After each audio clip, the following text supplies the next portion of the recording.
Before tonight's story begins, if you feel like it, leave a comment and share where you're watching from. What city? What country? What time it is where you are? It's always lovely to know that this story is reaching quiet corners of the world tonight. Now settle in. Let the room get a little darker. Let the pillow take a little more weight. Let the eyes close whenever they want to close. There is nothing ahead tonight except a long, slow ride through a version of America that doesn't quite exist anymore. A version that lives now mostly in photographs and old songs, and in the memories of people who were there. Tonight, for a little while, that version comes back. The year is 1975. The month is August, late August. The last week of summer before everything begins to turn. The air is still warm, still heavy with the fullness of the season.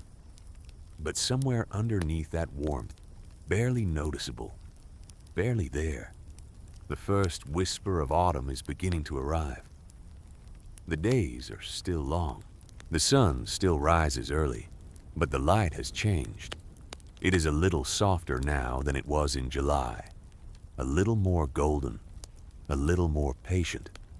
The light of late August in America has a particular quality that is different from any other time of year. It is the light of a season that knows it is ending, but is not ready to say so. In a small town somewhere in the middle of Missouri, the morning is just beginning. The sky above the rooftops is a pale gray blue, the color of the 5 minutes before sunrise, when the night has let go but the day has not yet fully arrived. The air is cool, not cold, just cool enough to feel good on the skin. The kind of morning air that makes a person want to stand outside for a minute and just breathe. The town is quiet. The streets are empty. A single traffic light at the main intersection blinks yellow in the early light, because in 1975, small-town traffic lights in Missouri are set to blinking mode from midnight until 6 in the morning because there is nobody on the road to direct. The houses along the residential streets are dark, their windows curtained, their porches empty. A few porch lights are still on, small yellow bulbs left burning through the night, casting little pools of warm light onto the painted wooden steps. A newspaper lies rolled in plastic on a front lawn, delivered by a boy on a bicycle an hour ago, waiting for someone to come out and pick it up. A cat sits on the railing of a porch 3 houses down, perfectly still, watching the street with the patient intensity that only cats possess. The smell of the morning is the smell of small-town Missouri in the summer.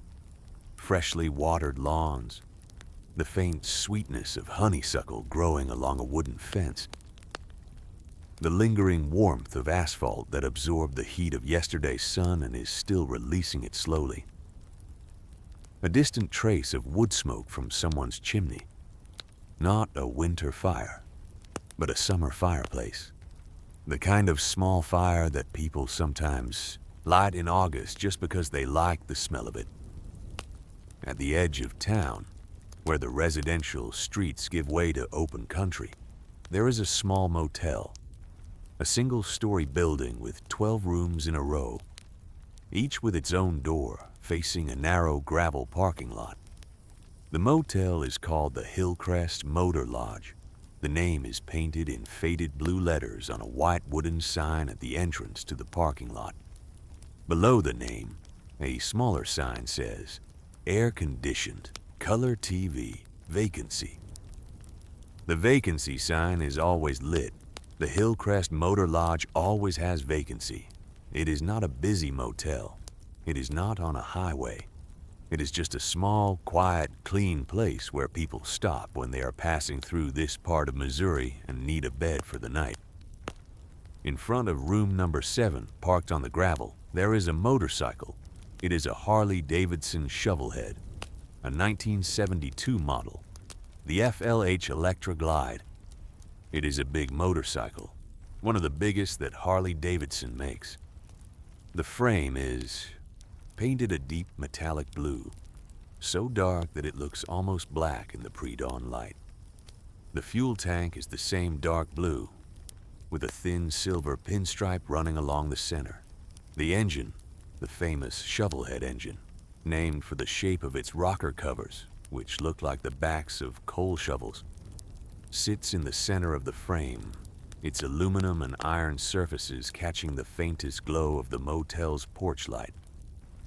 Chrome pipes run along both sides of the engine, sweeping back into long black mufflers.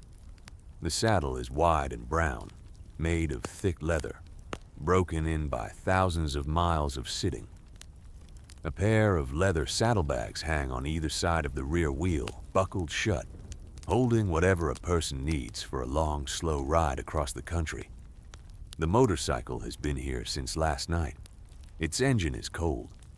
A thin film of dew has formed on the chrome handlebars and on the surfaces of the mirrors. A few small drops of moisture sit on the fuel tank, catching the pale light of the approaching dawn. The motorcycle is waiting. The motorcycle is patient.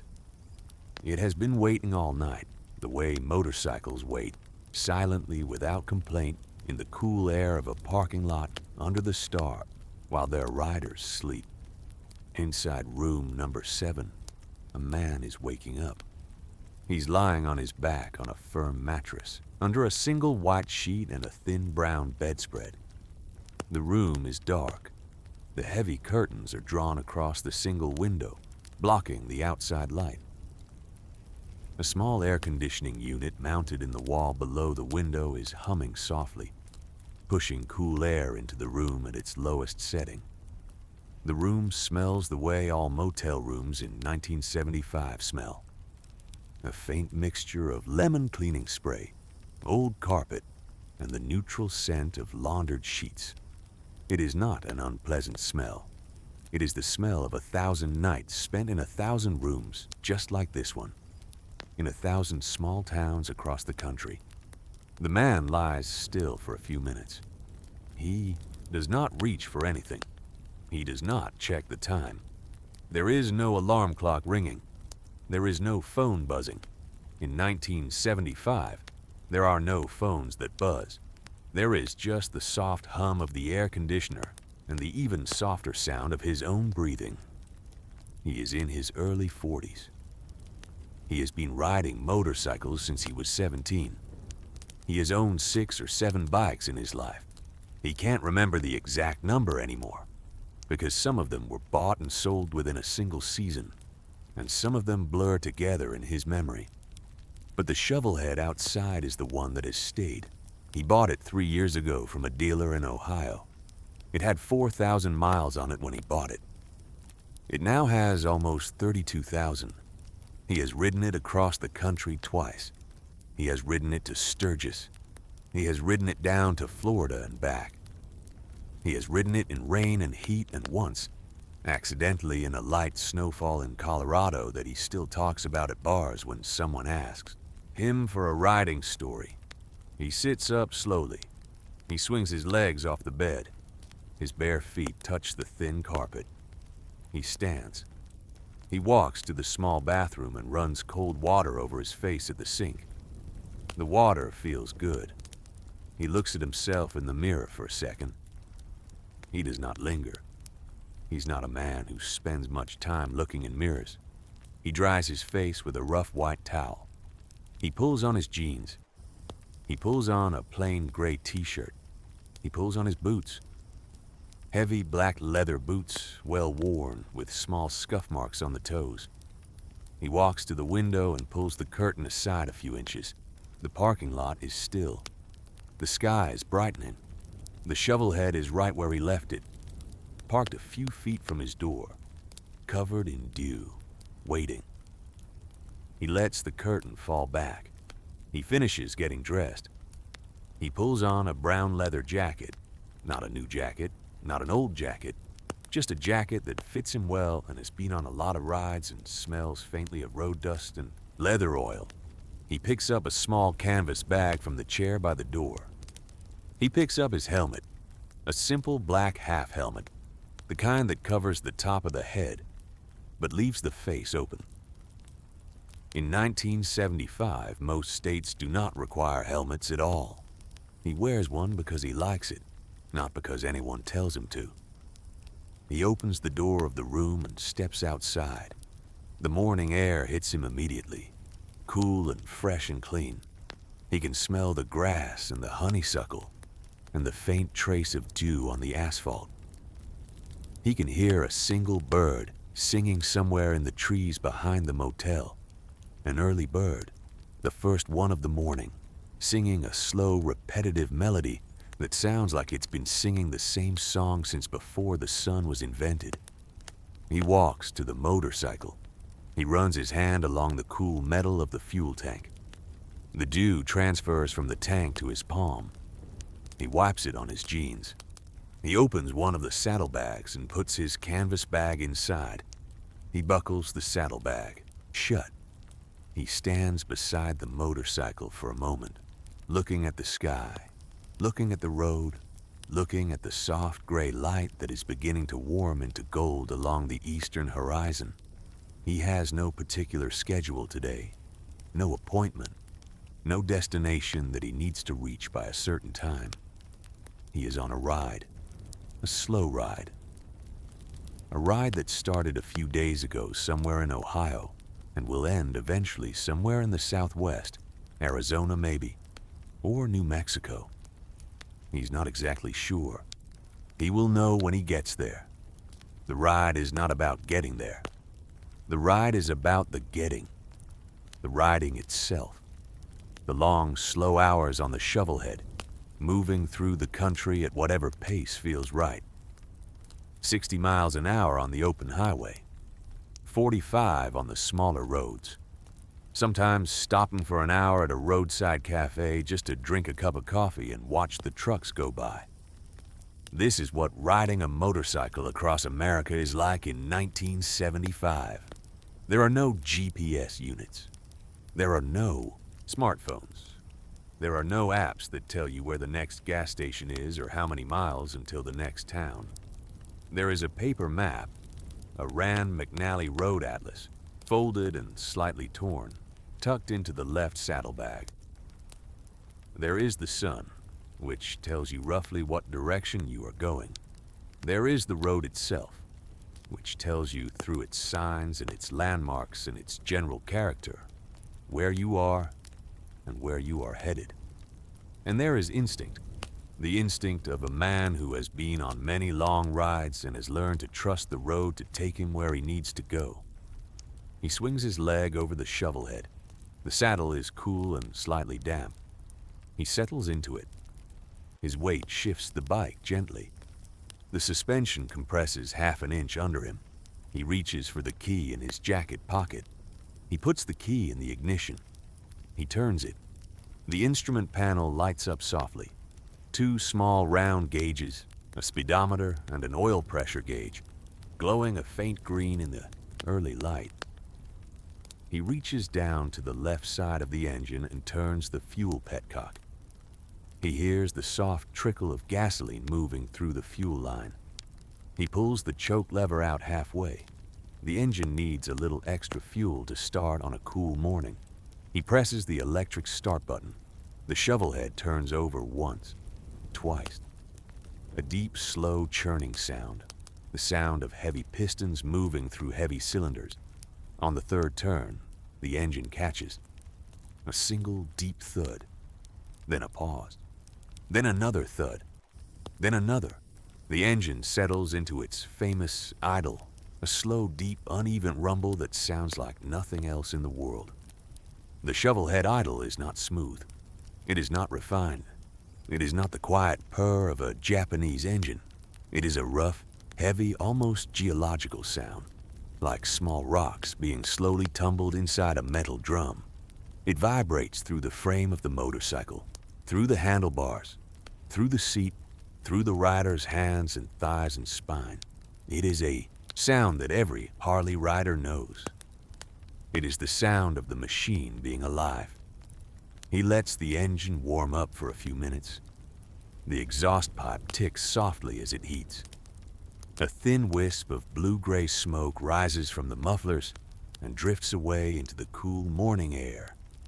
The smell of the exhaust is the distinctive Harley smell, a mixture of gasoline vapor and hot oil, and something slightly sweet that nobody has ever been able to identify exactly, but that every Harley rider recognizes instantly.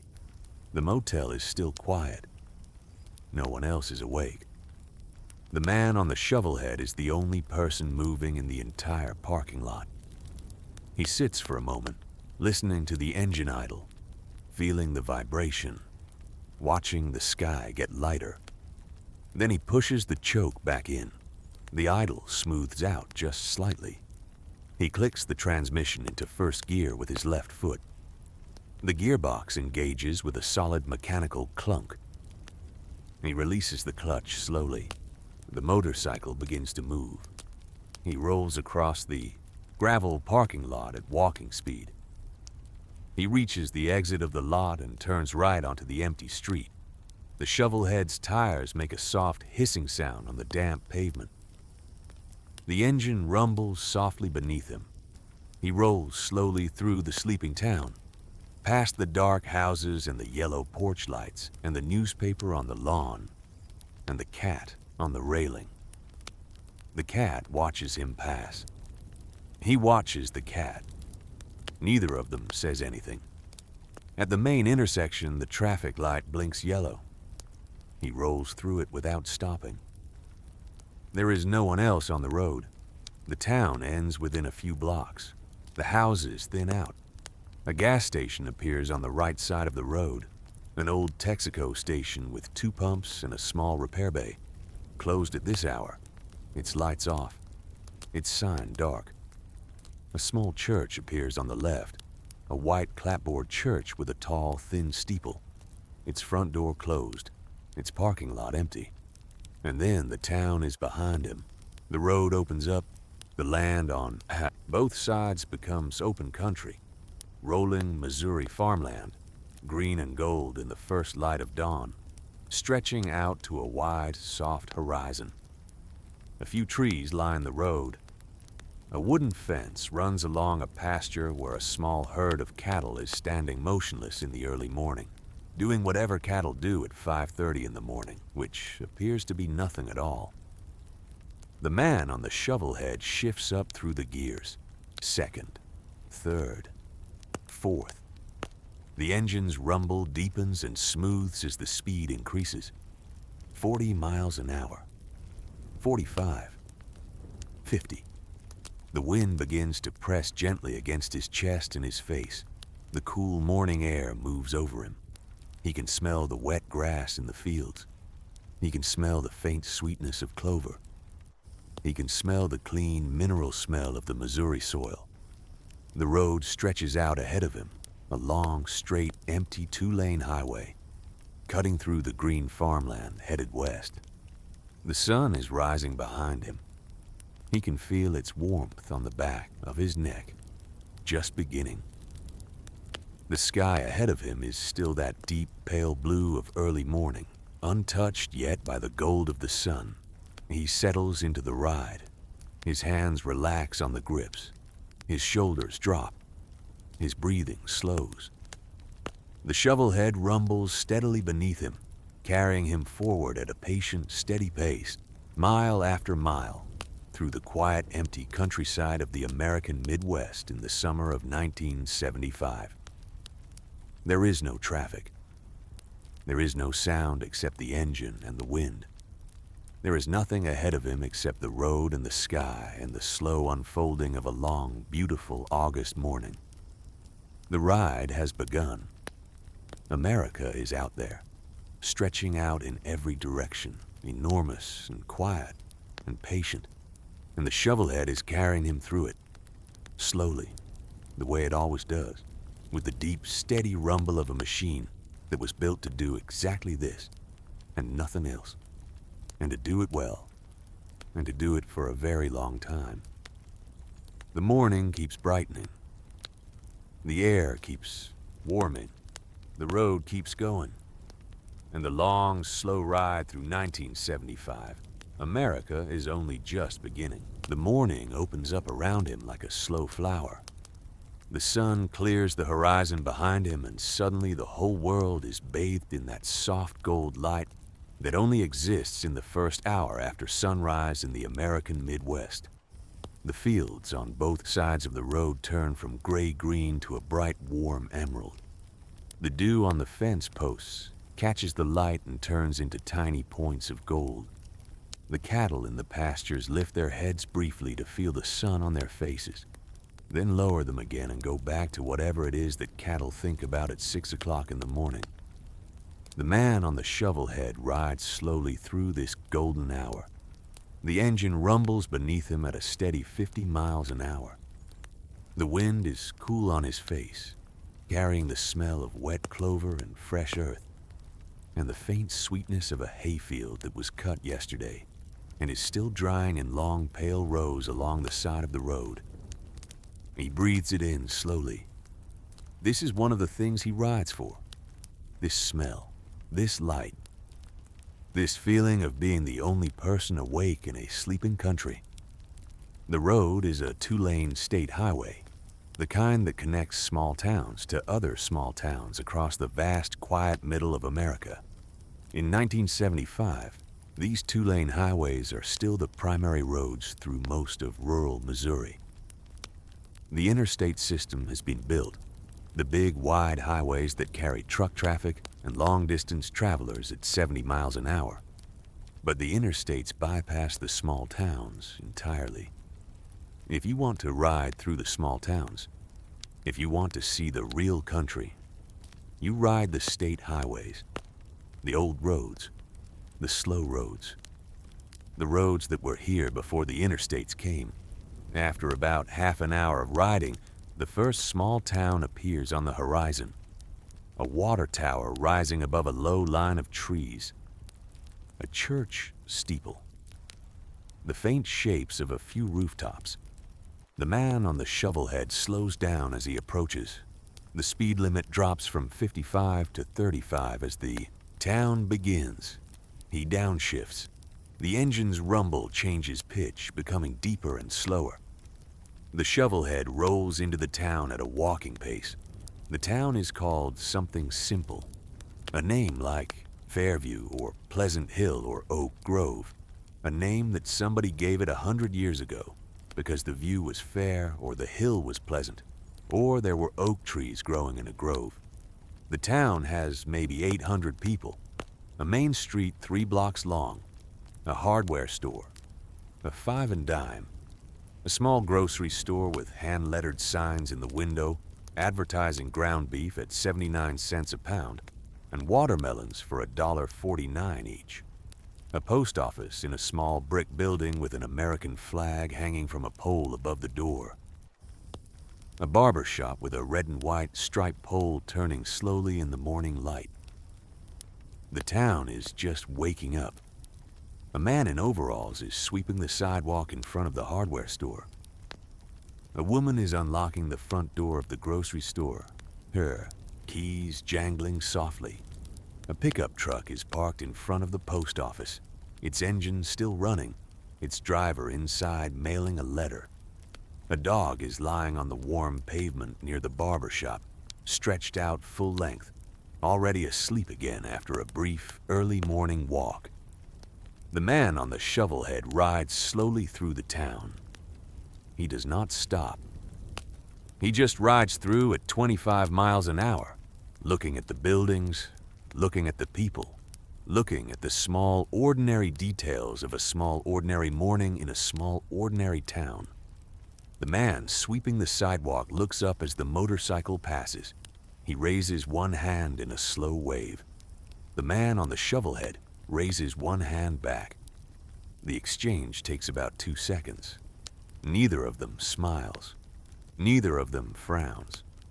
It is just a small gesture of acknowledgement between two strangers who happen to be occupying the same piece of the world at the same moment. In 1975, people in small towns still wave at strangers passing through. It is an old custom. It does not require anything in return. It is just a way of saying, I see you. You are welcome here. The town ends. The open country begins again. More fields, more fences, more cattle. A red barn standing alone in a wide green pasture, its paint faded by years of weather, its wooden doors slightly ajar. A windmill turning slowly in the morning breeze, its metal blades catching the sunlight and throwing small flashes of light across the road. A small creek running alongside the highway for a quarter mile, its water brown and slow, its banks overgrown with tall grass and wild elderberry bushes. The man on the Shovelhead settles back into his cruising speed. The engine rumbles. The miles pass. The morning continues. After another 20 minutes or so, a gas station appears on the right side of the road. A small independent station. Not a big national chain, but a locally owned place with 2 old pumps and a small concrete block building with a flat roof and a single, large window. The building is painted white, or it was painted white once. Now it is a soft off-white with patches of bare concrete showing through where the paint has worn away over the years. A hand-painted sign above the door reads Buck's Service in red letters. A wooden bench sits outside the front door, its legs slightly uneven, its seat worn smooth by years of sitting. The man on the Shovelhead pulls into the station. He rolls up to one of the pumps and shuts off the engine. The sudden silence is enormous. After an hour of the Shovelhead's deep rumble, the silence is almost physical. He can hear the birds again. He can hear the wind. He can hear the soft ticking of the motorcycle's engine as it begins to cool. He dismounts. He stretches. His back gives a small pop. His legs are slightly stiff from the ride.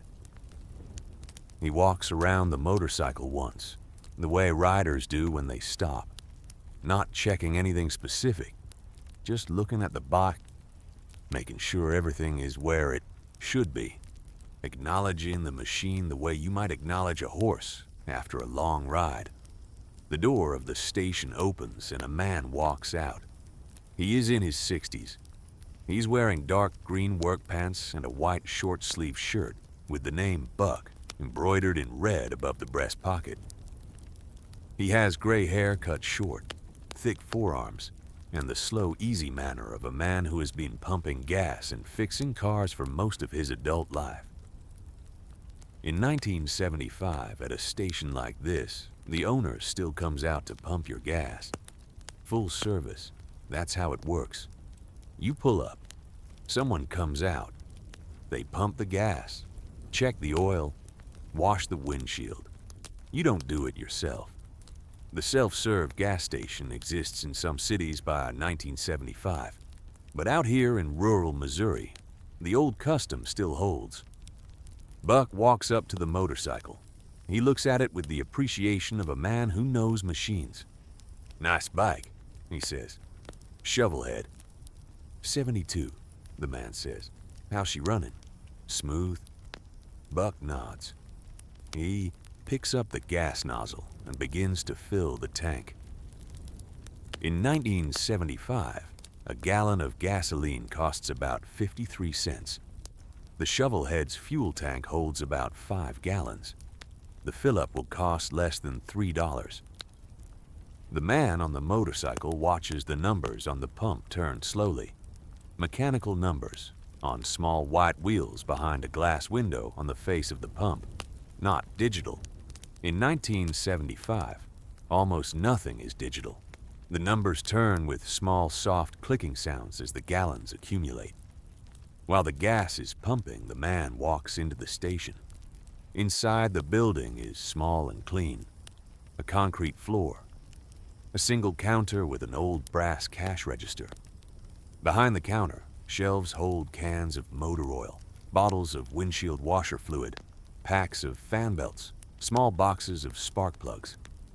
A glass-fronted cooler against the side wall holds bottles of soda. Glass bottles, not cans, not plastic. Coca-Cola, Pepsi, Dr. Pepper, Orange Crush, root beer. All in tall glass bottles with metal caps. The man opens the cooler and takes out a bottle of Coca-Cola. He pops the cap off using the bottle opener mounted on the side of the cooler, a small metal device that grabs the cap and bends it off with a single quick motion. The cap falls into a small metal box below the opener with a soft clink. He takes a long, slow drink of the cold Coca-Cola. It is ice cold. The glass is cold in his hand. The liquid is sweet and sharp and perfect. In 1975, Coca-Cola is still made with real sugar, not the high fructose corn syrup that will replace it a few years later. It tastes different. Better according to people who remember. Sweeter in a cleaner way. The man takes another long drink and sets the bottle on the counter. A radio is playing softly behind the counter. An AM radio tuned to a local country station. The song playing is an old Merle Haggard song from a few years earlier. Something about being proud to be from a small town and not caring what the big city thinks about it. The steel guitar whines softly. Merle's voice is warm and rough and familiar.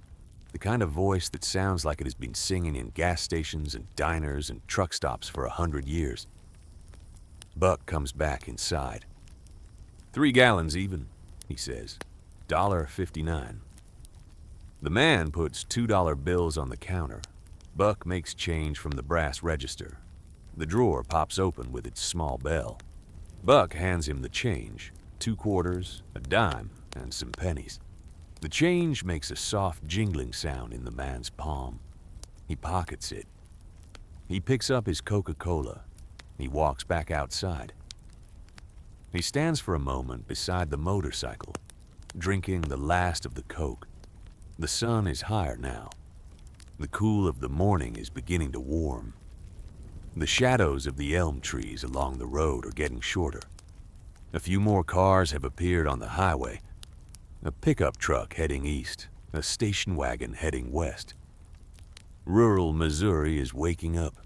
He sets the empty Coca-Cola bottle in the wooden crate beside the front door of the station, the crate where empty bottles are collected for return to the bottling company.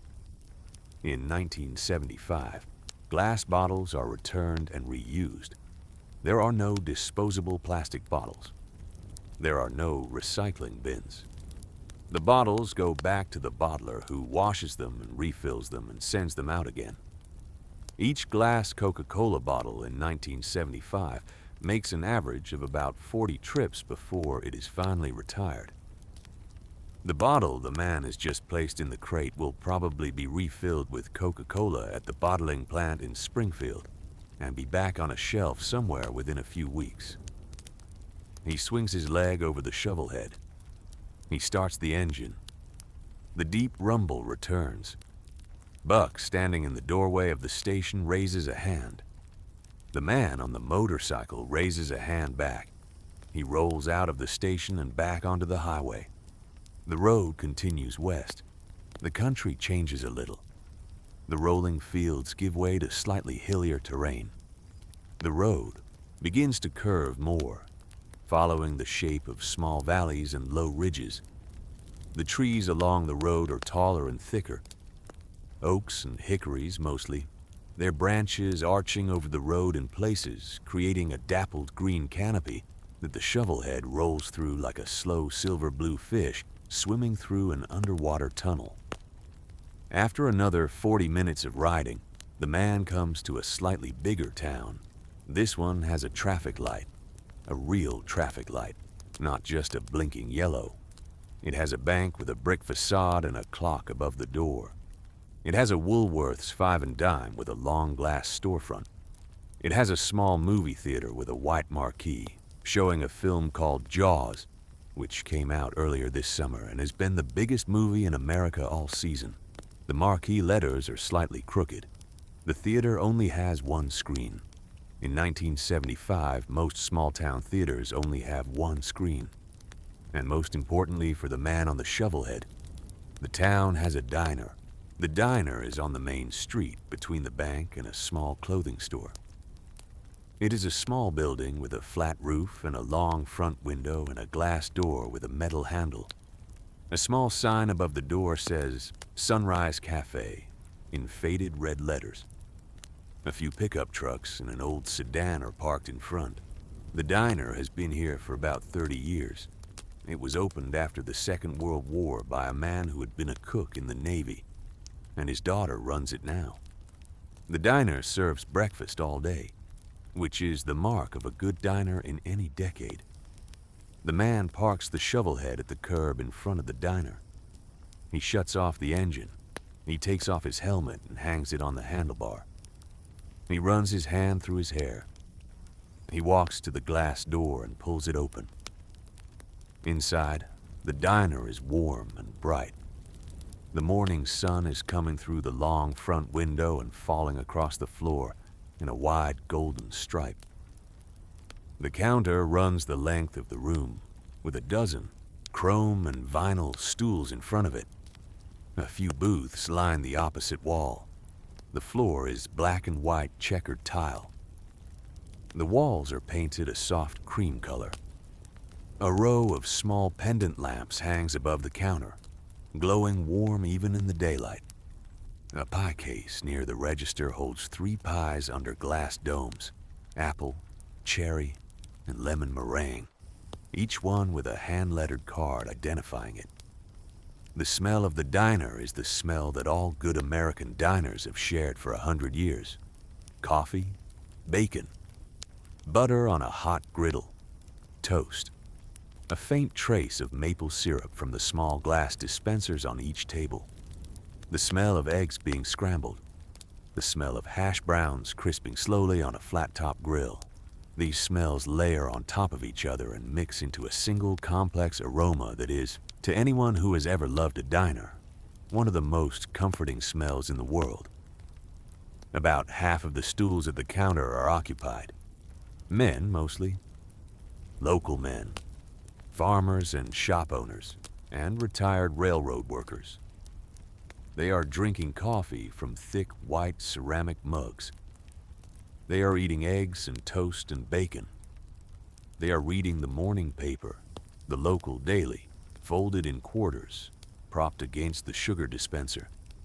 They are talking softly to each other, in the slow, unhurried way that men talk in small-town diners at 8 o'clock in the morning, about the weather and the price of grain, and the baseball scores from last night, and whether Johnson's Hardware is going to close now that old Johnson has had his hip replaced.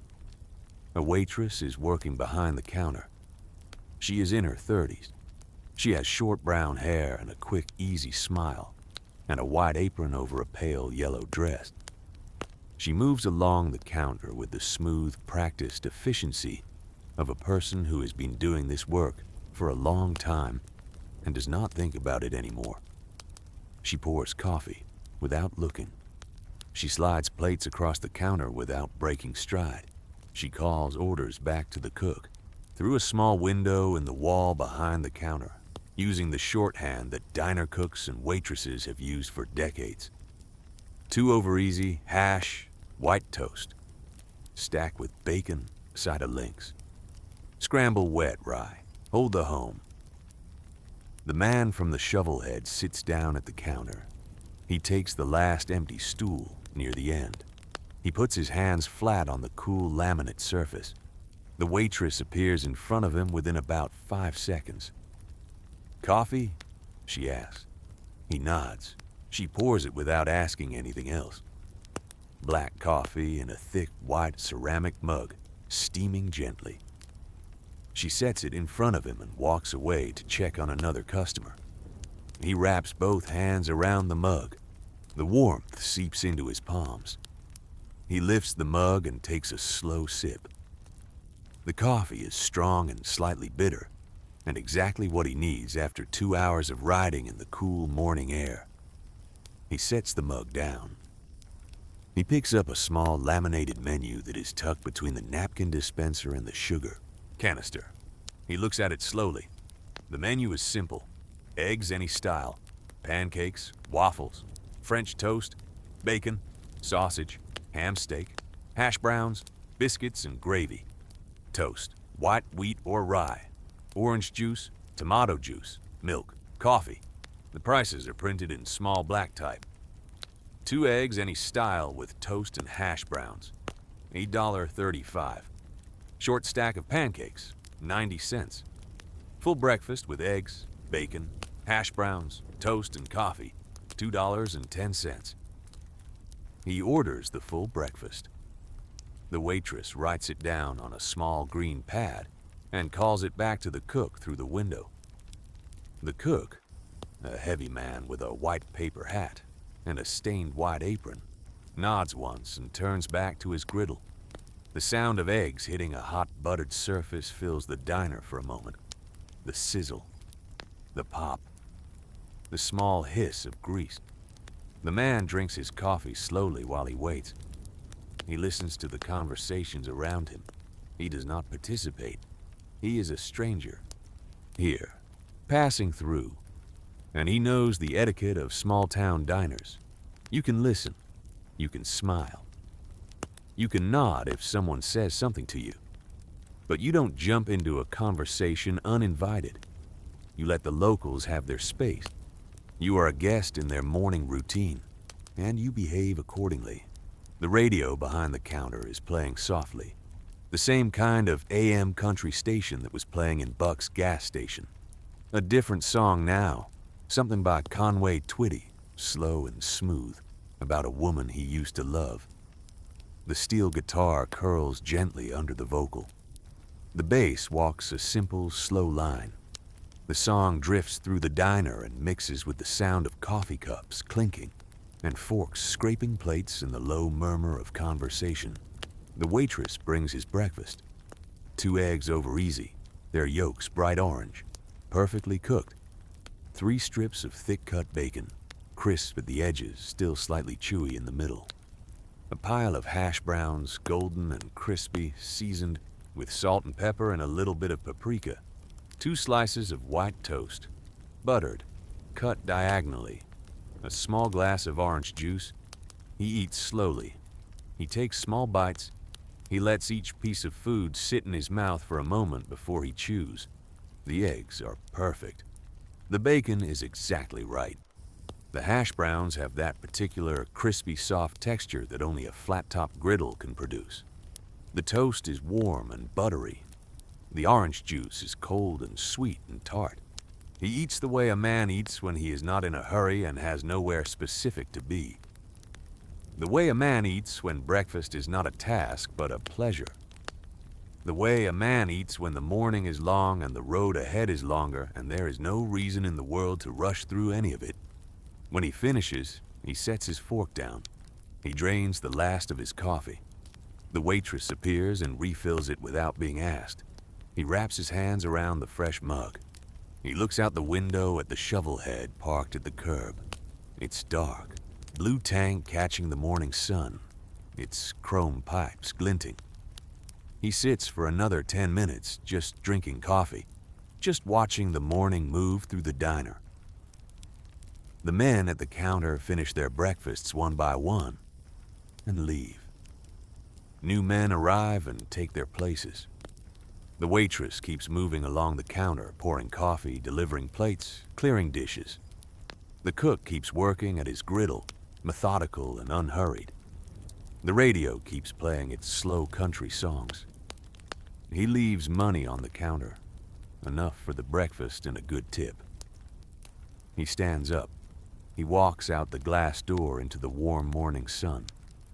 The air is hotter now than it was when he went in. The dew has dried. The shadows have shortened. The morning is turning into late morning, and late morning is about to become midday. He walks to the Shovelhead.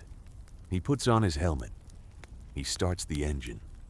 The deep rumble rolls out across the quiet main street of the small town. A man sitting on a bench outside the barber shop looks up at the sound. 2 boys on bicycles stop at the corner and stare at the motorcycle with wide eyes. He pulls out of the parking space and rolls slowly down the main street. Past the movie theater showing Jaws. Past the Woolworths. Past the bank with the clock. past the small clothing store and the post office and the church at the end of the street. Then the town is behind him. The open country takes him again. The Shovelhead settles into its cruise. The engine rumbles. The wind presses softly against his chest. The road stretches out ahead, long and straight and empty, cutting through the green fields of the Missouri countryside toward the west. The morning is still young. The day is still long. The summer of 1975 is still happening, all around him, in every direction, in every small town, and every open field and every long, quiet highway. And the Shovelhead carries him through it, steadily, patiently, with the deep, slow heartbeat of an engine that was built to do exactly this. The ride continues. The morning continues. The long, slow, beautiful summer of 1975 continues. And nothing at all is asking anything of anyone tonight. The morning becomes the afternoon, the way mornings always become afternoons on long motorcycle rides, so gradually that the transition is almost invisible. There is no specific moment when the morning ends. The sun just climbs higher. The shadows just get shorter. The air just gets warmer. The light just shifts from that soft early gold to a brighter, whiter, more direct light that presses down on everything from straight above. And at some point, without anyone marking it, the day has crossed over into its second half, and the afternoon has begun. The man on the Shovelhead has been riding for about 4 hours now. He has passed through 3 or 4 small towns since the diner. Each one basically the same as the last. A water tower, a main street, a church, a gas station, a few houses with porches and lawns, a few people going about their small town morning. He has ridden through each of them slowly, respectfully, and then the open country has taken him back. The landscape has been changing gradually as he moves west. The rolling green farmland of eastern Missouri has been giving way to something drier, something flatter, something bigger. The fields are wider now. The fences are farther apart. The trees are sparser. The sky above him seems to have grown, not just wider but taller, as if the atmosphere itself is stretching upward to accommodate the increasing vastness of the land below. He is approaching the western edge of Missouri now, heading toward Kansas. The road is long and straight, so straight that he can see for miles ahead, the thin black ribbon of asphalt stretching to a point on the horizon, wavering slightly in the heat that is beginning to rise from the pavement. The Shovelhead rolls along at a steady 55 miles an hour, which is the national speed limit in 1975. The national speed limit was set at 55 in 1974 during the oil crisis as a way to conserve fuel. Before that, many rural highways had speed limits of 65 or 70, and some western states had no speed limit at all on certain roads. The reduction to 55 was controversial. Many drivers and riders hated it. Bumper stickers appeared on trucks and cars across the country that said things like, 55 is alive, but barely, and I may be slow, but I'm ahead of you. But the man on the Shovelhead does not mind the speed limit. 55 feels right to him. 55 on a Shovelhead, on a long, straight road, in the heat of an August afternoon, is a comfortable and peaceful speed. Fast enough to make progress, slow enough to see everything, slow enough to feel the road, slow enough to hear the engine, slow enough to notice the way a hawk is circling lazily above a fence post a quarter mile ahead, riding the warm air rising from the hot ground, turning in slow, patient circles without moving its wings. The hawk. The man watches it as he approaches. The bird is riding a thermal, a column of warm air rising from the sun-heated earth, and it turns and turns and turns, effortlessly, gaining altitude with each revolution. As the motorcycle passes beneath it, the hawk looks down. For a brief second, the man on the shovelhead and the hawk in the sky look at each other. Two travelers, each moving through the same landscape at their own pace, in their own way. Then the hawk turns away and continues its slow spiral, and the man continues his slow ride, and the moment is over. This is one of the things that happens on long motorcycle rides in the open country. Small encounters with the world, small moments of connection with things that are not human. A hawk circling, a rabbit darting across the road, a row of sunflowers turning their faces toward the sun in a field beside the highway, a single cloud drifting across an otherwise empty blue sky, casting a slow-moving shadow across the landscape that the motorcycle rides through and out of in about 10 seconds. These moments accumulate over the hours. They stack up on top of each other.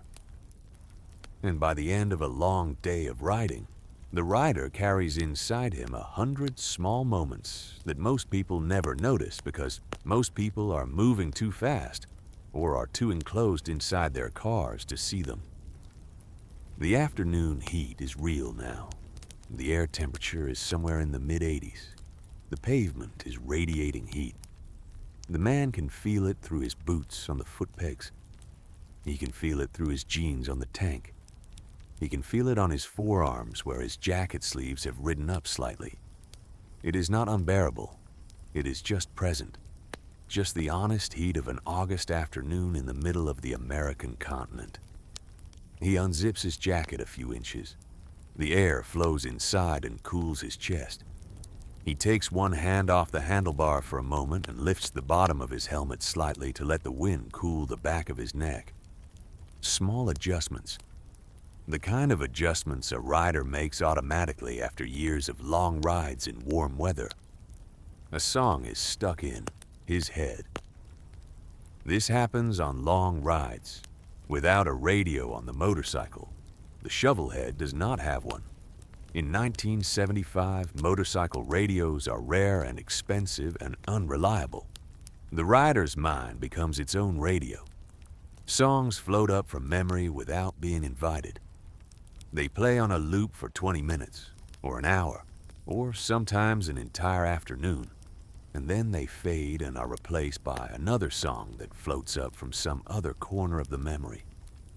The song in his head right now is a Leonard Skynyrd song, Simple Man. It came out a couple of years ago in 1973 on Skynyrd's first album. He heard it on the radio in the diner this morning. Or maybe he heard it yesterday. Or maybe he just heard it somewhere in the last week. And it has been living quietly in the back of his mind ever since. The song is slow. The guitar is gentle. The voice is warm and slightly rough. The lyrics are about a mother telling her son to be a simple man, to take his time, to forget his lust for rich things, to find a woman who loves him, to be satisfied with what he has. The song plays in his head as he rides. The melody fits the rhythm of the Shovelhead's engine almost perfectly. The deep, slow pop, pop, pop of the engine becomes the bass line of the song. The wind becomes the backing vocal. The endless road becomes the verse. And the man rides through the hot afternoon with the song looping gently in his mind, not trying to stop it, not trying to change it, just letting it play. The way the mind plays its own music when there is nothing else to listen to. This is one of the quiet secrets of long-distance motorcycle riding. The mind deprived of external stimulation. No radio, no television, no conversation, no phone, no screen of any kind, begins to generate its own entertainment. Songs come unbidden. Memories surface without being called. Daydreams form and dissolve and reform. Conversations from years ago replay themselves, sometimes with different endings. Old faces appear. Old places appear. The mind becomes a kind of movie theater, playing an endless private film for an audience of one, on a screen made of wind and sunlight and open road. Most riders learn to love this. Most riders, when asked what they think about on long rides, will say something like, everything and nothing, which is the truest possible answer. On a long ride, the mind thinks about everything, every memory, every plan, every regret, every hope. And it thinks about nothing. No specific thing, no urgent thing, no important thing. The thoughts just drift, like clouds across the sky above the motorcycle, like the slow shadows of those clouds drifting across the fields below. Present, and then gone, and then replaced by the next one. The road crosses the state line into Kansas. There is no dramatic marker. Just a small green sign at the side of the road that says Kansas, and below it, the Sunflower State. The road continues.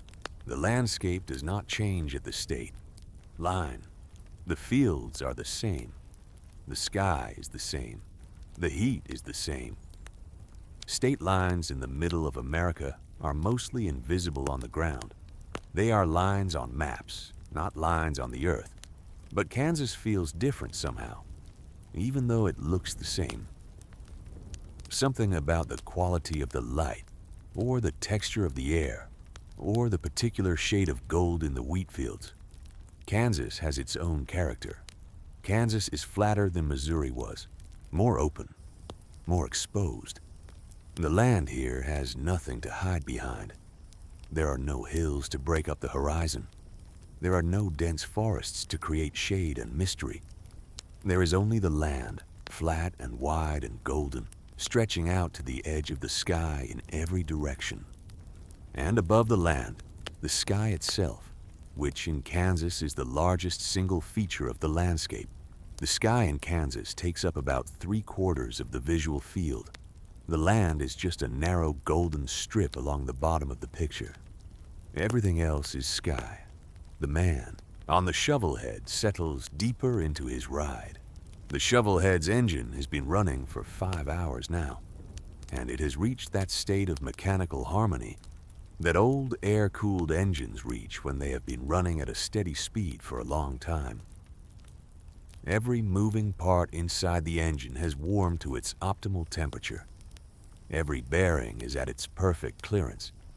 Every valve is seating perfectly. The engine is not just running, it is humming. It is content. The vibration through the handlebars has smoothed out into a gentle, almost musical throb. The exhaust note has softened into a deep, even rumble that sounds less like a machine and more like a large animal purring. The man feels this. Every experienced rider feels it. The moment when the motorcycle stops being a collection of metal parts and becomes a single unified thing, a single organism, moving through the world with its own kind of grace. The Shovelhead is in that state now. It has been in that state for the last hour. And the man, sitting on top of it, has entered a corresponding state of his own. His body is relaxed. His hands are loose on the grips. His eyes are open and attentive but soft. His breathing is slow and steady. He is not thinking about anything specific. He is not worried about anything. He is in the deep, calm center of a long ride. The place where the rider and the motorcycle and the road all become parts of the same thing, and time itself seems to slow down and spread out, like honey poured slowly onto a warm plate. In this state, miles pass without being noticed. Towns appear and recede and are forgotten. Gas stations come and go. The sun moves across the sky. The shadows shift. The afternoon deepens. Everything is happening and nothing is happening, and the difference between those two things has stopped mattering. A grain elevator appears on the horizon, then a water tower, then a few rooftops, another small town.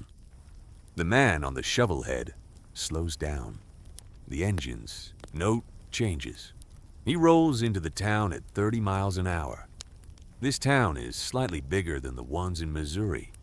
It has a main street with angled parking and a few brick-fronted stores. It has a small movie theater.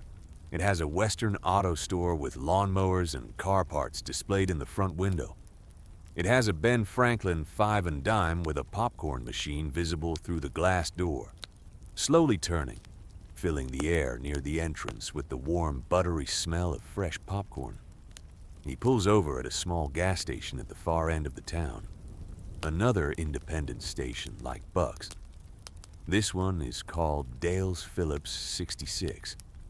A Phillips 66 sign, the black and orange shield, hangs from a tall metal pole above the pumps.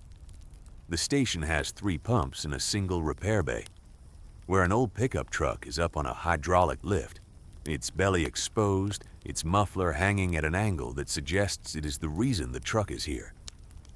A teenager comes out of the station, a boy of maybe 16 or 17, thin with shaggy brown hair and a white t-shirt and jeans with oil stains on the knees. He is working at the station for the summer. His father probably owns it, or his uncle or a family friend. In 1975, teenage boys in small Kansas towns often work at gas stations during the summer. It is one of the standard summer jobs, along with mowing lawns and detasseling corn, and working at the local grain elevator. The boy looks at the Shovelhead with wide eyes. He has probably seen motorcycles before. Kansas is not the moon. But the Shovelhead is a particularly impressive machine. And the boy is at the age when machines are the most impressive things in the world. "Fill it up?" the boy asks. The man nods. The boy picks up the gas nozzle and begins to fill the tank. The pump clicks softly. The numbers on the pump turn slowly. "That's a Shovelhead, right?" the boy says, trying to sound casual, as if he identifies motorcycle engines every day. 72, the man says. "How fast does it go?" "Fast enough," the boy grins. He finishes pumping the gas. The total comes to $1.87. The man gives him $2 and tells him to keep the change. 13 cents. Not a huge tip, but in 1975, a 13-cent tip from a motorcycle rider is a perfectly respectable gesture, and the boy accepts it with a nod and a small thanks. The man starts the Shovelhead. The deep rumble fills the small gas station. The boy watches from the doorway as the motorcycle rolls slowly out of the lot and back onto the highway. He watches until the motorcycle is a small, dark shape on the road, getting smaller, getting quieter, heading west, heading into the long, flat afternoon of central Kansas, heading toward the distant, invisible horizon where the road meets the sky. The boy stands in the doorway of the gas station for a long time after the motorcycle has disappeared. He is thinking about motorcycles. He is thinking about what it would be like to ride. 1. He is thinking about what it would be like to ride a big Shovelhead Harley-Davidson across the country, alone, with nothing but the road and the engine and the wind and the sky. He is 16 years old, and he has never been more than 50 miles from the town where he was born. And right now, standing in the doorway of his father's gas station on a hot August afternoon in Kansas, he is dreaming the oldest dream that motorcycles have ever inspired in a young person. The dream of going. The dream of the open road. The dream of putting everything behind you and just riding, slowly and steadily and peacefully, toward whatever is waiting on the other side of the horizon. He will buy his first motorcycle in 3 years. A used Honda CB 3.5. Purchased from a man in the next town for $450.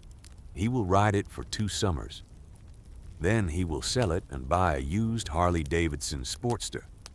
Then he will sell that and buy a bigger Harley. And eventually, many years from now, when he is a middle-aged man with a family and a mortgage and a full-time job at a factory in Wichita, he will buy a Shovelhead of his own. a 1975 model purchased from an estate sale, lovingly restored over 2 winters in his garage. And he will ride it on long, slow rides through the Kansas countryside on summer evenings, thinking about the afternoon when a stranger on a dark blue Harley pulled into his father's gas station and filled up and rode away into the west without looking back. But that is all in the future. Right now, the boy is 16, and the stranger is gone, and the afternoon in Kansas is hot and still and long, and the man on the Shovelhead is riding on, deeper into the afternoon, deeper into the country, deeper into the slow, quiet heart of the long American summer. The road keeps going. The engine keeps rumbling. The wheat fields keep stretching out to the horizon. The sky keeps being enormous. The hawk keeps circling somewhere behind him, or maybe it is a different hawk now. Or maybe there are 1,000 hawks circling above 1,000 fields in 1,000 small corners of Kansas, each one riding its own small column of warm air, each one turning and turning and turning in the big, slow afternoon. The song in his head has changed. It is no longer Leonard Skynyrd.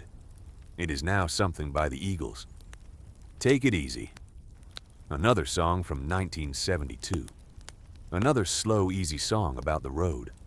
The guitar jangles softly in his memory. The harmony vocals stack up gently. The song tells him to take it easy, to not let the sound of his own wheels make him crazy. Good advice, the man thinks. Good advice for a hot afternoon in Kansas on a Shovelhead. He rides on. The afternoon rides on. The summer rides on. And everything is slow, and everything is warm. And everything is exactly the way it was in the summer of 1975. On a long, straight highway in the middle of Kansas, on a dark blue Shovelhead Harley-Davidson, heading west.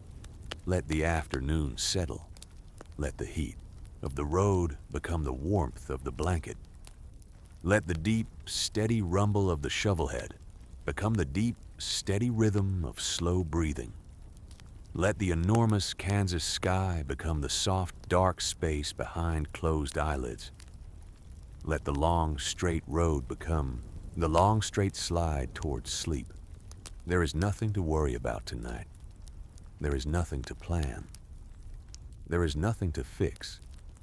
There is only the road and the engine and the warm afternoon and the slow, patient passage of time across the wide, flat, golden heart of America. The ride continues. The day continues. The summer of 1975 continues. And nothing at all is in any hurry. The sun begins to drop. Not quickly, not dramatically.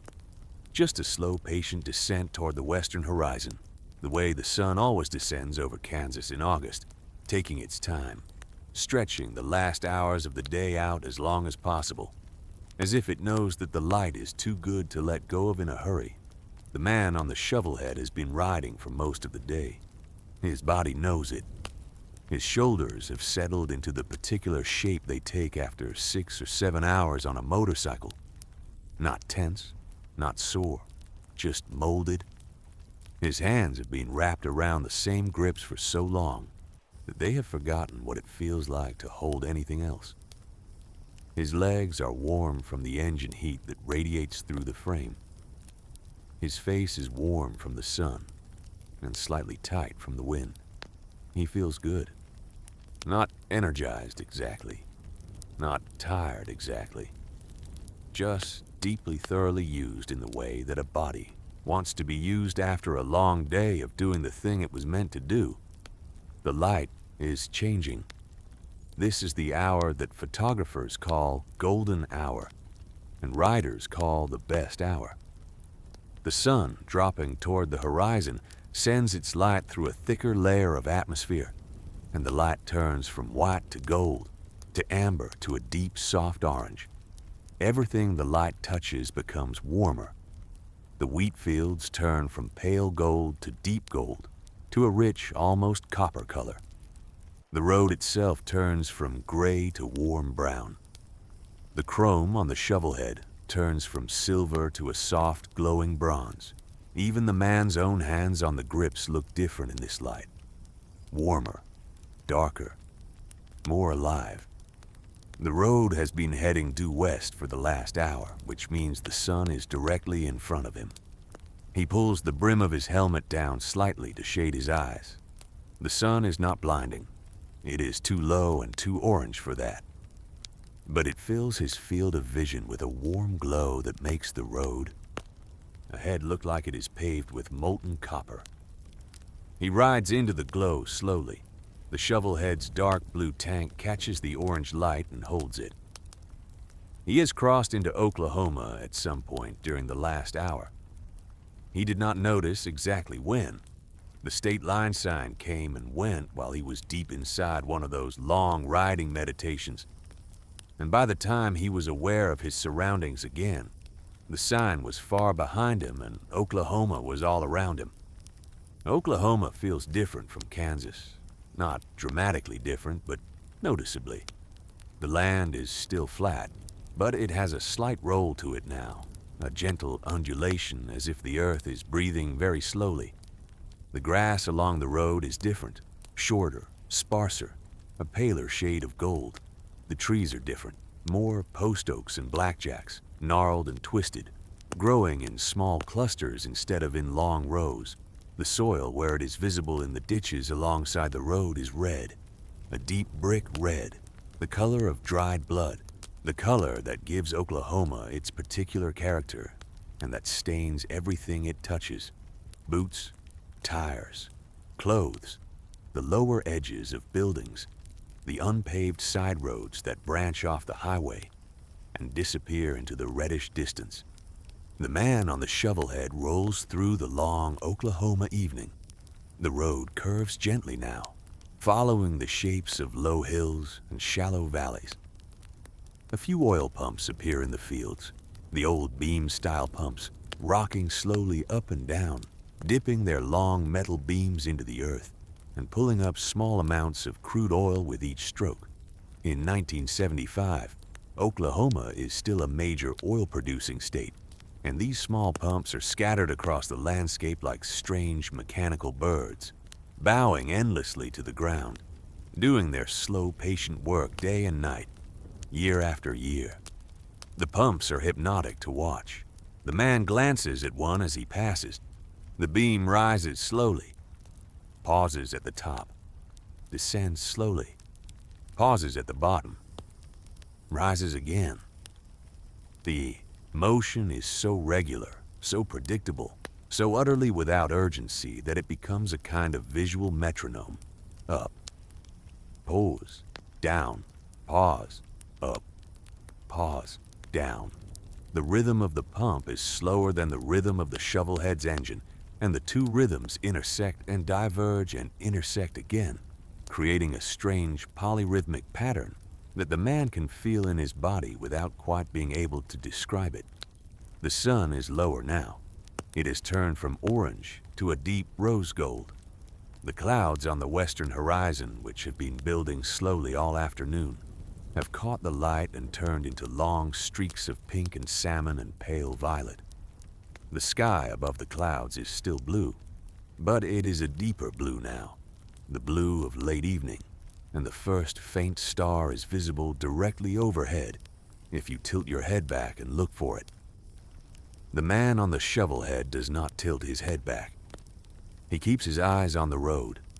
The road is getting darker as the sun drops, and the contrast between the bright sky ahead and the darkening pavement beneath his wheels requires more attention now than it did an hour ago.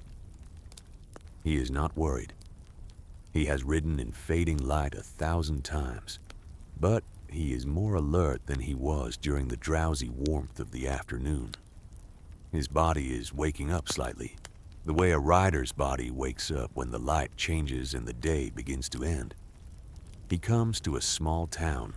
This one is called something like Bristow, or Kellyville, or Sepulpa, a small Oklahoma town on the old highway. The town has a main street with a few brick buildings and a few wooden buildings, and a tall white grain elevator at the far end. The street is lined with angled parking spaces, most of them empty now.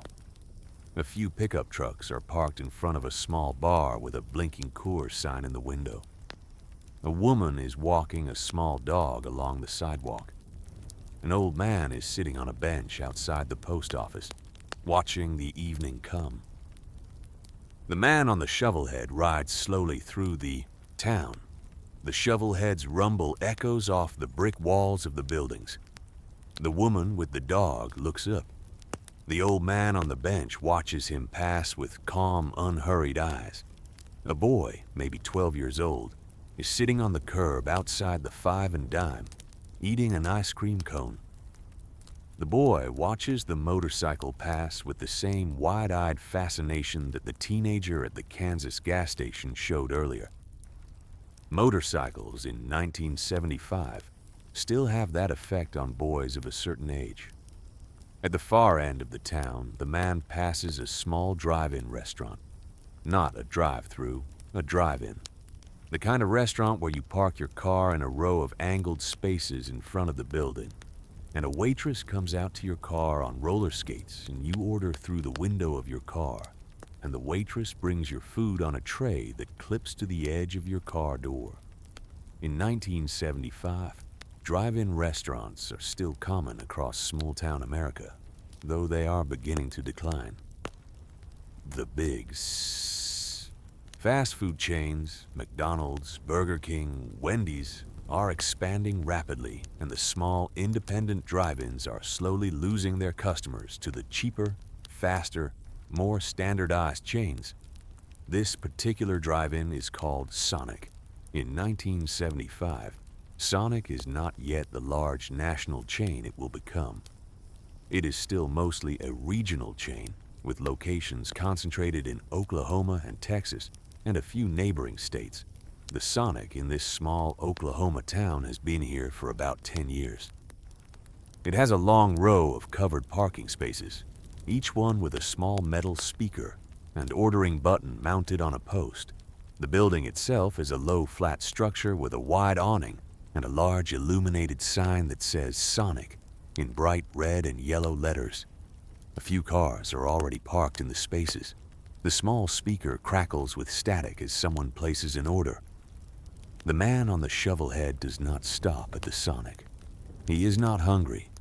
The diner breakfast this morning was large and filling, and he has been riding steadily all day, and the heat has suppressed his appetite. He will eat later, maybe, when the night has cooled and the riding is done.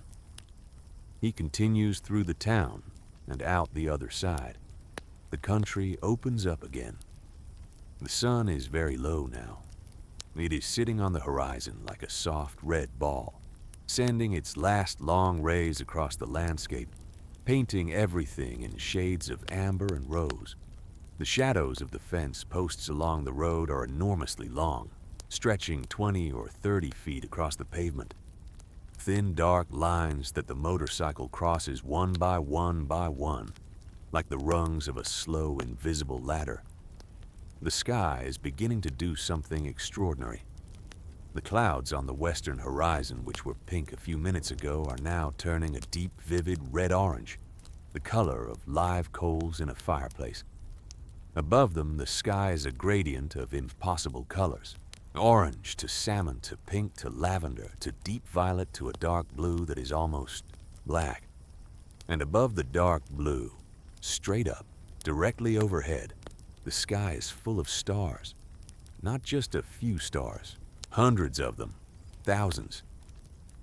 In 1975, on a rural Oklahoma highway at sundown, you can see stars that are invisible in any city. The Milky Way is clearly visible, stretching from one horizon to the other, a pale white river of light cutting diagonally across the darkening sky. The man on the Shovelhead slows down. He does not stop, but he slows down to about 35 miles an hour, and he tilts his head back slightly and looks at the sky. The stars are appearing one by one, and then in clusters and then in whole constellations, and the sky is filling up with them the way a pond fills up with raindrops during a slow storm. Each star is a small, quiet point of light, and together they make a canopy of light that stretches from one edge of the Oklahoma plains to the other. The sunset fades slowly. The red-orange clouds darken to purple, and then to a deep charcoal gray. The last thin line of gold on the western horizon shrinks and then disappears. The sky turns fully dark. The stars brighten. The Milky Way becomes more vivid. The man on the Shovelhead turns on his headlight. In 1975, motorcycle headlights are not as bright as modern ones. The Shovelhead's headlight is a single round sealed beam unit, about 7 inches in diameter, producing a warm yellowish beam that illuminates maybe 100 feet of road ahead. It is enough to see by. It is enough to ride by. But it does not cut through the darkness the way modern LED headlights do. It creates a small tunnel of warm yellow light in the middle of a vast, dark landscape, and the rider moves through that tunnel slowly, like a small, warm creature moving through a deep, quiet forest. The night changes the character of the ride completely. The heat of the afternoon is gone. The air is cooled rapidly, the way it does in the dry climate of the southern plains. The temperature has dropped from the mid-80s to the mid-60s in less than an hour. The man zips his jacket all the way up. He can feel the cool night air on his face and on the backs of his hands. The wind, which was warm all afternoon, is now cool, carrying the nighttime smells of the prairie, dry grass, sage, distant cattle, the mineral smell of Oklahoma red dirt cooling after a long, hot day. The road ahead is empty. The man has not seen another vehicle in several miles. The only lights visible are his own headlight, and the stars above, and very faintly, the distant glow of a small town somewhere ahead on the horizon. A soft amber halo rising above the dark line of the earth, too far away to be a real place yet. Just a promise of warmth and light somewhere in the distance. The Shovelhead's engine sounds different at night. During the day, the engine's rumble is absorbed by the open landscape, scattered by the wind, diluted by the ambient sounds of birds and traffic in towns. At night, with no ambient sound at all, the engine's voice becomes the only sound in the world. The deep pop, pop, pop fills the darkness completely. It echoes off the road surface and bounces faintly off the fence posts and disappears into the enormous silence of the Oklahoma night. The man can hear every individual combustion event inside the engine. He can hear the intake valve opening. He can hear the exhaust valve closing. He can hear the soft mechanical whisper of the push rods moving up and down in their tubes. The motorcycle at night becomes the most detailed and intimate version of itself. Every sound is revealed. Every vibration is felt.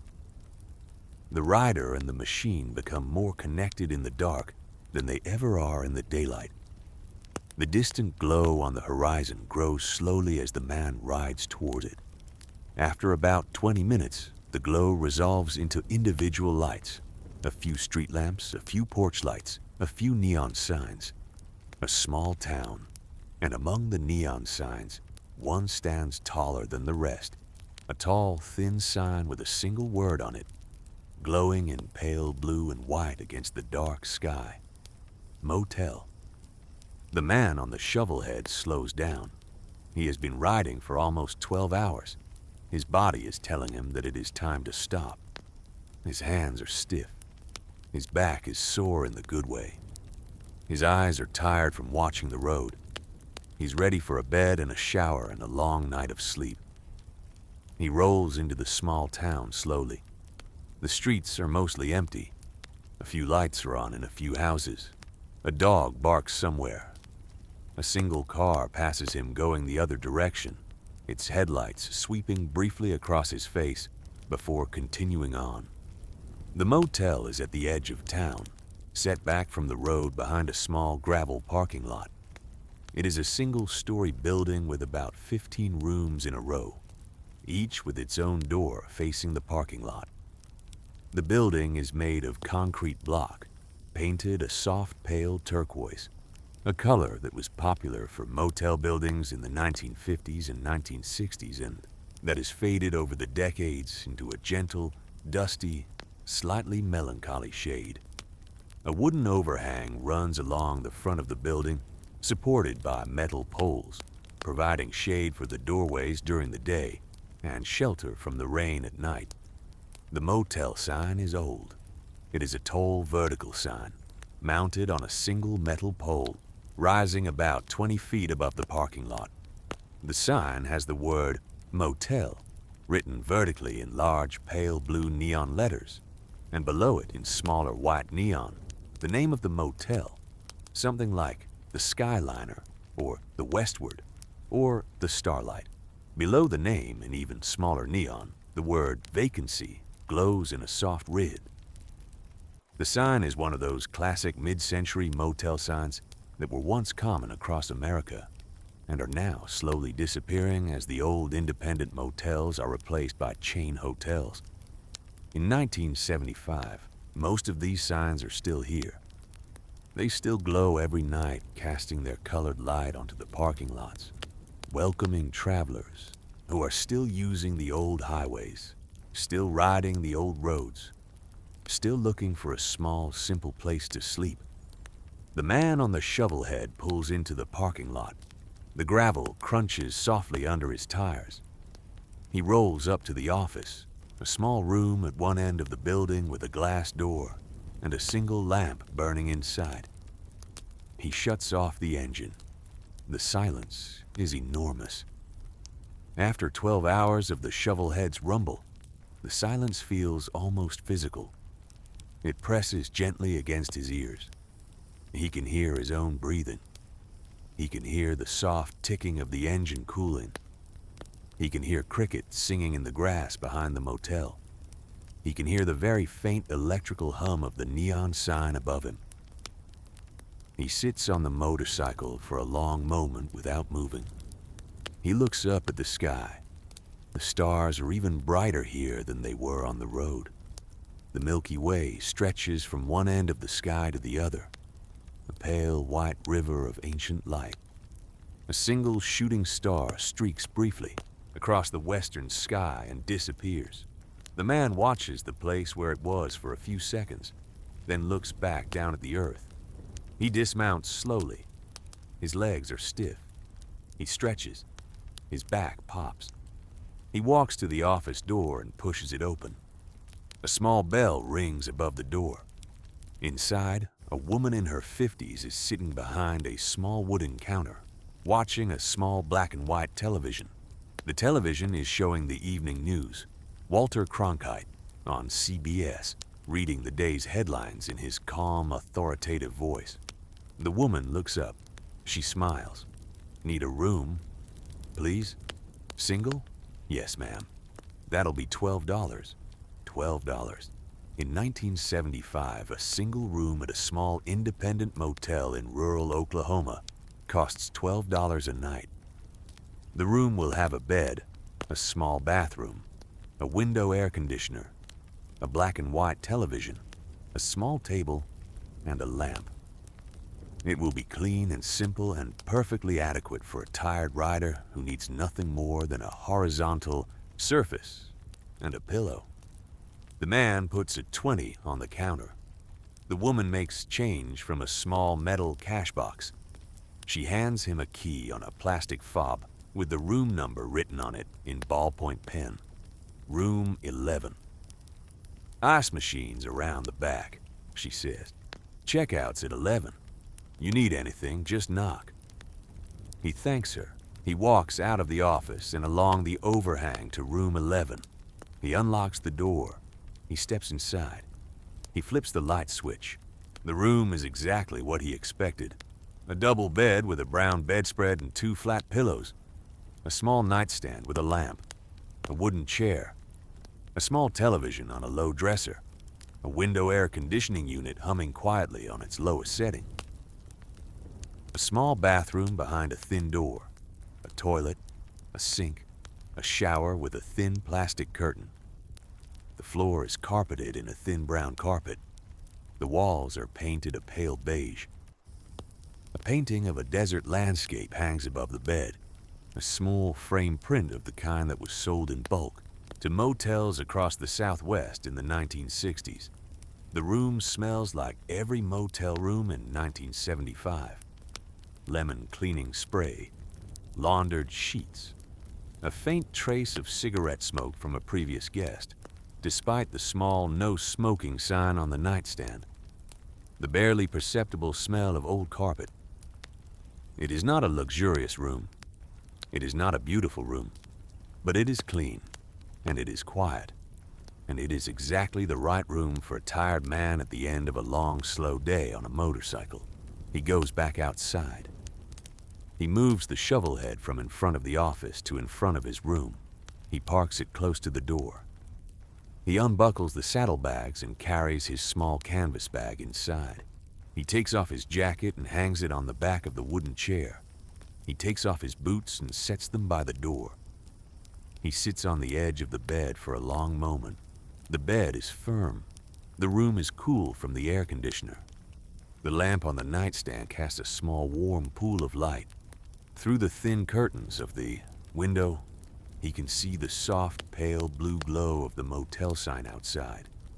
The neon hums very faintly. The crickets are singing. The night is absolutely still. He walks to the bathroom. He turns on the shower. He stands under the warm water for a long time, letting it wash the dust and the sweat and the road off his skin. The water feels extraordinary. There is nothing in the world that feels better than a hot shower after 12 hours on a motorcycle. Nothing. The heat of the water soaks into his tired muscles. The steam fills the small bathroom.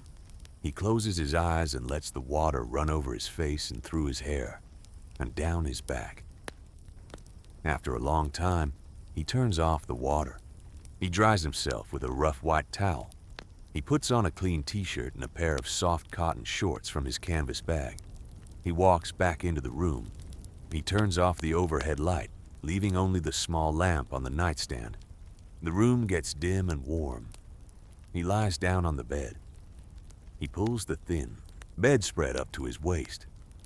He puts his head on the flat pillow. He looks at the ceiling. The air conditioner hums. The neon sign outside hums. The crickets sing. A single car passes on the highway, its engine sound rising and then falling, and then disappearing into the night. Then silence again. Deep, wide, Oklahoma silence.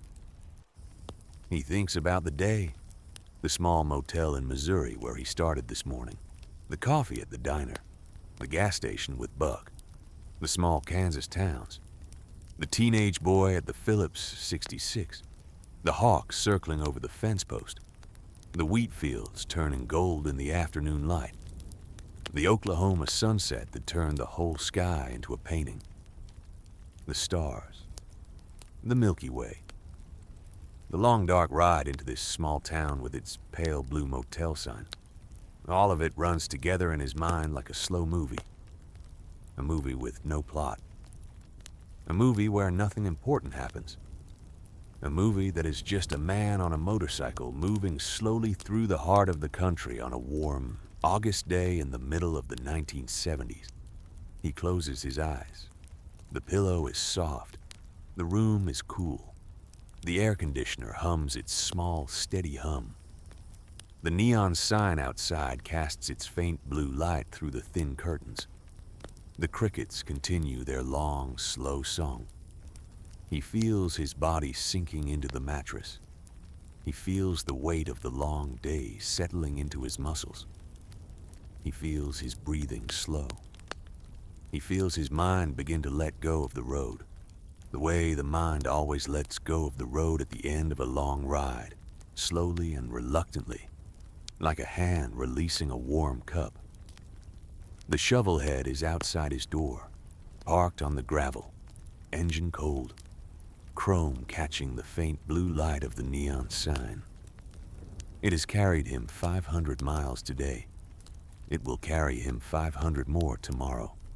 It is waiting patiently, the way it always waits, silently, without complaint, in the cool night air, under the stars. Tomorrow he will wake up early again. He will start the engine again. He will ride west again, through more small towns, past more wheat fields, past more oil pumps rocking slowly in the red Oklahoma dirt, into Texas maybe, or New Mexico, or wherever the road takes him. But that is tomorrow. Tonight is for rest. Tonight is for the cool, quiet room and the flat pillow and the hum of the air conditioner and the slow song of the crickets outside the window. Let the motel room become the room around the listening tonight. Let the cool air from the air conditioner become the cool air in the bedroom. Let the hum of the neon sign become the soft, ambient hum of the night. Let the flat pillow in the motel become the pillow under the head. Let the thin brown bedspread become the blanket pulled up to the waist. The man in the motel room is falling asleep. His breathing is slow and even. His eyes are closed. His hands are resting at his sides, still feeling the ghost vibration of the handlebars, the way a rider's hands always feel for a few minutes after a long ride, as if the motorcycle is still running, still carrying him, still moving him gently forward through the warm, quiet dark. The neon sign outside glows on. The crickets sing on. The stars turn slowly above the motel, above the small town, above the long, empty highway, above the wide, dark, sleeping heart of America. The summer of 1975 is still happening. It will still be happening tomorrow, when the man wakes up and pulls on his boots and walks outside into the cool morning and starts the Shovelhead one more time. But for now, the summer is resting. The road is resting. The motorcycle is resting. The rider is resting. And the long, slow ride through 1970s America is settling softly, gently, patiently into the deep, quiet dark of a warm Oklahoma night. Rest now. The ride is done for today. The road will still be there tomorrow. The Shovelhead will still be there tomorrow. The summer will still be there tomorrow. And the long, slow, beautiful America of 1975, with its gas stations and its diners and its wheat fields and its hawks and its neon motels and its enormous, patient sky, will still be there too, waiting. The way it always waits. The way it has always waited. For anyone who wants to ride through it slowly on a warm August day, on an old Harley-Davidson with no particular destination and no particular hurry, and nothing at all to do except feel the road moving gently beneath the wheels. Good night. Sleep well. The neon sign is still glowing. The crickets are still singing. The Shovelhead is still waiting outside the door. And the night, the long, warm Oklahoma night, is holding everything gently in its dark, soft hands. Good night.